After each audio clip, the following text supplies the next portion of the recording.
Treasury বেঞ্চের আমার সম্মানিত সদস্যরা তারা বলছেন যে 51%, তাহলে 70% কি? 70% হয়েছে ফার্স্ট ডিভিশন।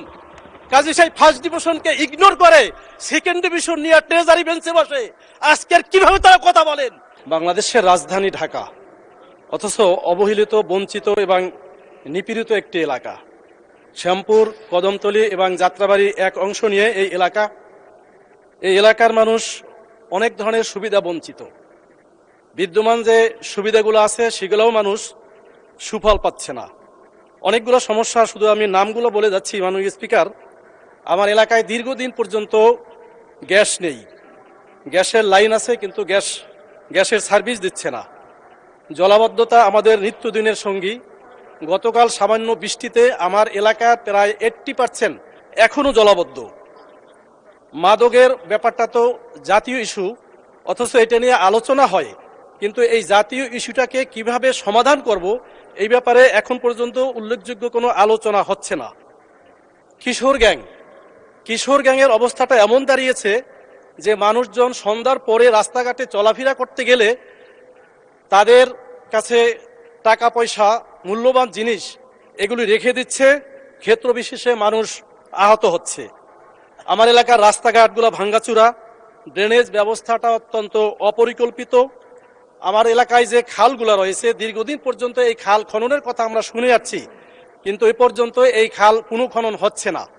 এর একটা কারণ আমাদের মাননীয় স্থানীয় সরকার মন্ত্রী মহোদয় হয়তোবা জানেন যে জিয়া সরণি যে খালটা, এটা জিয়াউর রহমানের নামের হওয়ার কারণে দীর্ঘদিন পর্যন্ত বরাদ্দ হয়, বাজেট হয়, বা এই খাল খনন হচ্ছে না। এখানে কয়েকটা খাল মিলে যে খালগুলো রয়েছে এগুলো যদি খনন করা না হয় তাহলে আগে এই যে বর্ষা যে আসতেছে, এই বর্ষায় ওই এলাকায় বসবাস করার অনুপযুক্তি হয়ে যাবে। মানুষ এখন চিন্তিত, শঙ্কিত যে তারা কিভাবে এই বর্ষাকালে বসবাস করবে। মাননীয় স্পিকার, আমার এলাকাতে একটা শিল্পনগরী আছে এবং গোটা এলাকা জুড়ে আবার ক্ষুদ্র এবং মাঝারি শিল্প আছে এবং 80% লোক হচ্ছে শ্রমিক, বা তাদের চিকিৎসার জন্য কোনো হাসপাতালের ব্যবস্থা নেই। এই জন্য আমি হাসপাতালের জন্য সম্মানিত আমার স্বাস্থ্যমন্ত্রী বরাবর আমি একটা আবেদন দিয়েছি। আমাদের এলাকাতে ঢাকা 4-এর ভিতরে একটা খেলার মাঠ নেই, একটা কমিউনিটি সেন্টার নেই। এভাবে অনেক সমস্যা নিয়ে আমরা ঢাকার রাজধানীর একটা গুরুত্বপূর্ণ আসনে আমরা অবস্থান করছি। কাজেই আমি এই বিষয়গুলি সংশ্লিষ্ট মন্ত্রণালয়ের মন্ত্রীদের কাছে আকুল আবেদন জানাচ্ছি যে এগুলির যেন তারা ব্যবস্থা নেন। মাননীয় স্পিকার, আপনি জানেন দোলাইপাড় চৌরাস্তাটা পারাপারের জন্য ওটা এত ব্যস্ততম জায়গা, অথচ ওইখানে কোনো ফুটওভার ব্রিজের ব্যবস্থা নেই। প্রতিদিনই মানুষ ওখানে আহত হচ্ছে, পারাপারে বিঘ্ন হচ্ছে। দুই পাশেই যাতায়াত করে প্রতিদিন হাজার হাজার মানুষ। কাজে এখানে একটা ফুটওভার ব্রিজ অত্যন্ত জনগুরুত্বপূর্ণ বিধায় আমি ইতিমধ্যে সংশ্লিষ্ট মন্ত্রণালয় চিঠি দিয়েছি। মাননীয় স্পিকার, সময় শেষের দিকে যদি মেহরবানি করে 2 মিনিট বাড়িয়ে দেন।